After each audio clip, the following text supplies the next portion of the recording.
Noah's genealogy is a fascinating tale that traces the roots of the post-flood world. It begins with Noah, a righteous man chosen by God to survive the great flood. Noah lived in a world full of corruption and violence, yet he walked faithfully with God.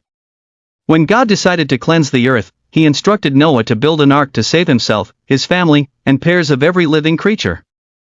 Noah was the son of Lamech and the grandson of Methuselah, the longest living man recorded in the Bible. His ancestors were part of the righteous lineage of Seth, one of Adam's sons.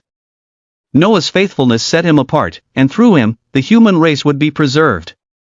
Noah married a woman whose name is not explicitly mentioned in the Bible, but Jewish tradition refers to her as Naamah. Together, they had 3 sons, Shem, Ham, and Japheth. These 3 sons played a critical role in repopulating the earth after the flood. Shem, Noah's eldest son, is considered the ancestor of the Semitic peoples, including the Hebrews, Arabs, and Assyrians. His descendants include great patriarchs such as Abraham, Isaac, and Jacob, from whom the nation of Israel would arise. Shem's sons were Elam, Ashur, Arphaxad, Lud, and Aram. Through Shem's descendants, the promise of a future Messiah would eventually come to pass. Ham, the second son of Noah, became the father of several nations in Africa and the Near East. His sons were Cush, Mizraim, Put, and Canaan. The descendants of Ham settled in regions like Egypt, Mizraim, Ethiopia, Cush, and Canaan, where the Canaanites lived. Despite his lineage, Ham's descendants would be marked by a complex history, including the eventual downfall of the Canaanites at the hands of the Israelites. Japheth, Noah's youngest son, is believed to be the ancestor of many European and Asian peoples.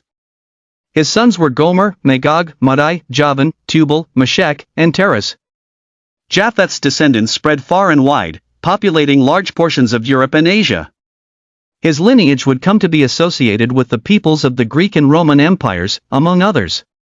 Noah's family was preserved during the flood, which lasted 40 days and 40 nights.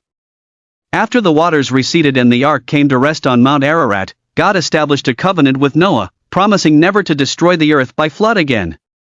As a sign of this covenant, God placed a rainbow in the sky, symbolizing his promise of mercy and grace.